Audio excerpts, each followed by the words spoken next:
কেন সরস্বতী হওয়া কঠিন?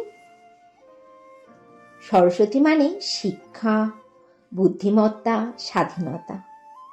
কিন্তু সমাজের অনেক পরিবার চায় না মেয়েরা বেশি জ্ঞান অর্জন করুক বা স্বাবলম্বী হোক, কারণ তখন সে নিজের অধিকারের ব্যাপারে সচেতন হয়ে উঠবে এবং সমাজের তথাকথিত লক্ষ্মী হওয়ার ধারণা প্রশ্নবিদ্ধ হবে।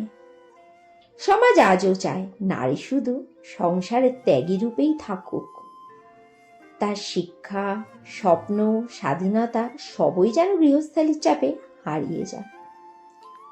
কত সরস্বতী মরে যায় লক্ষ্মী হওয়ার ছলনায়। নারী কি শুধুই লক্ষ্মী, নাকি তার সরস্বতী হয়ে ওঠার অধিকার আছে? নারীরা যে বাধার সম্মুখীনগুলো হয়। 1 নাম্বার বাধা, শৈশবেই বাধা। মেয়েদের এত পড়াশোনার দরকার কি? শেষে তো বিয়েই করতে হবে। উদাহরণ, রিনার বাবা চেয়েছিল মেয়েকে ডাক্তার বানাতে, কিন্তু আত্মীয় স্বজনের চাপে তাকে ক্লাস 12 পরেই বিয়ে দিতে হলো। 2 নাম্বার বাধা, ক্যারিয়ারের সীমাবদ্ধতা। বেশি উচ্চশিক্ষিত হলে ভালো পাত্র পাওয়া মুশকিল। উদাহরণ, স্নেহার MBA শেষ করার স্বপ্ন ছিল, কিন্তু পরিবারের দাবি বেশি পড়াশোনা করলে ছেলেরা পিছিয়ে যাবে, তাড়াতাড়ি বিয়ে করো। 3 নাম্বার বাধা, চাকরি বনাম সংসার। সংসার সামলানোই তো নারীর আসল দায়িত্ব। উদাহরণ, মৌ চাকরি পেলেও শ্বশুরবাড়ি চায়নি সে কাজ করুক, কারণ সংসার সামলানো বেশি গুরুত্বপূর্ণ। শেষ পর্যন্ত তাকে চাকরি ছাড়তে হলো। 4 নাম্বার বাধা, স্বামী সংসারের ছায়ায় পরিচয় হারানো। স্বামীর সাফল্যই স্ত্রীর সাফল্য। উদাহরণ, অনন্যার নিজের ব্যবসা ছিল, কিন্তু সবাই বলে তোর স্বামী তো ভালো চাকরি করে, আর কষ্ট করার দরকার নেই। 5 নাম্বার বাধা, নিজের স্বপ্ন বিসর্জন। সংসার টিকিয়ে রাখতে হলে ত্যাগ করতেই হবে। উদাহরণ, মিতালির অভিনয়ে বড়ই আগ্রহ ছিল, কিন্তু বিয়ের পর শ্বশুরবাড়ি বলল নাটক থিয়েটার সম্মানজনক নয়, তার সে স্বপ্ন জলাঞ্জলি দিল। 6 নাম্বার বাধা, স্বাধীনতা মানেই অহংকার। নারী বেশি স্বাধীন হলে সংসার ভাঙে। উদাহরণ, তৃষা একা ট্রিপে যেতে চেয়েছিল, কিন্তু তাকে বলা হলো মেয়েদের এত স্বাধীনতা ঠিক নয়। এতে চরিত্র নিয়ে প্রশ্ন ওঠে। 7 নাম্বার বাধা, সন্তান ও মাতৃত্বের চাপ। একজন ভালো স্ত্রী, মা হতে হলে ক্যারিয়ার ভুলে যাও। উদাহরণ, প্রিয়াঙ্কার বিয়ের পর থেকেই সবাই শুধু জানতে চায় কবে মা হবে। তার ক্যারিয়ারের স্বপ্ন নিয়ে কারো মাথা ব্যথাই নেই। 8 নাম্বার বাধা, পরিবারের সম্পত্তিতে অধিকার। মেয়েরা শ্বশুরবাড়ির, বাপের বাড়ির সম্পত্তিতে ভাগ কিসের? উদাহরণ, রীতার বাবা প্রচুর সম্পত্তি রেখে গেছেন, কিন্তু ভাইদের মতে মেয়েদের ভাগ নেই, কারণ তারা শ্বশুরবাড়ির মানুষ।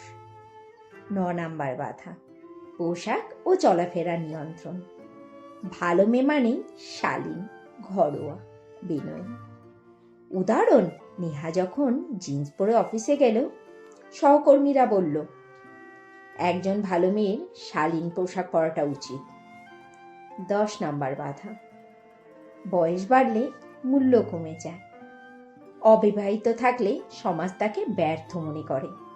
উদাহরণ, তনুজা 30 বছর হয়ে গেছে, এখনো বিয়ে হয়নি, তাই সবাই ভাবে সে অসফল বা বিকল্পহীন। নারী শুধুই লক্ষ্মী নয়, তিনি সরস্বতীও। তারও স্বপ্ন দেখার, সিদ্ধান্ত নেওয়ার, স্বাধীনভাবে বাঁচার অধিকার আছে। নারীদের জীবন যেন শুধু স্বামী সেবা বা পরিবারের জন্য আত্মত্যাগে সীমাবদ্ধ না থাকে। সমাজকে বুঝতে হবে একজন নারী শুধু লক্ষ্মীই নন, তিনি সরস্বতীও। তাই শিক্ষার কর্মস্থানে এবং সিদ্ধান্ত নেওয়ার সমান অধিকার তারও থাকা উচিত। নারীদের শুধু সংসারের দেবী নয়, জ্ঞানের দেবী হিসেবেও গড়ে তোলার প্রয়োজন আছে। সময় বদলাচ্ছে, নারীর শক্তিকে সম্মান করতে শিখুন। কথা বলতে বলতে রান্না বান্নাটা শেষ করে ফেললাম। কুচো চিংড়ির বাটা করছি। চিংড়ি মাছের বাটা বা যে কোনো ভর্তা শিলনোড়াতেই কিন্তু তার স্বাদের খোলতাই হয়। আজকাল তো আমরা কর্মজীবনের ব্যস্ততায় শিলনোড়াকে ছুটিয়ে দিয়ে দিয়েছি, তবুও মাঝে মাঝে এই স্বাদের ভাগ নিতে বড় ইচ্ছে করে। আর এখানে করছি কচুর বড়া। জানো তো, কচুর বড়াটা খেতে বেশ ভালোই লাগে। মান কচুর বড়া, একটু নারকেল কোড়া থাকলে আরও ভালো হতো, কিন্তু ঘরে নারকেল নেই। দুপুরবেলাতে খাওয়ার সময় গরমা গরম কচুর বড়াটা নিলাম ভেজে। দেখে নাও আজকে লাঞ্চে আমি কী কী রেডি করেছি। ভাত রয়েছে গরমা গরম, চিংড়ি মাছ ডাঁটা কুমড়ো আলু দিয়ে তরকারি রয়েছে, আলু মিষ্টি কুমড়ো সেদ্ধ রয়েছে, চিংড়ি মাছের বাটা রয়েছে, বেগুন ভাজা, কচুর বড়া আর লাল শাক। আবার ফেরত চলে এলাম রাত্রিবেলাতে। আজকে রাতের খাবারে তৈরি করছি চাউমিন।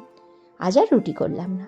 আর ভিডিওটি এখনও এতটা যারা দেখছো, দয়া করে প্লিজ একটা লাইক করে দাও। আর ভিডিওটি কেমন লেগেছে সেটি অবশ্যই কমেন্টস করে বলো। তাহলে আজকের ব্লগটা এখানেই শেষ করছি। Tata, good night.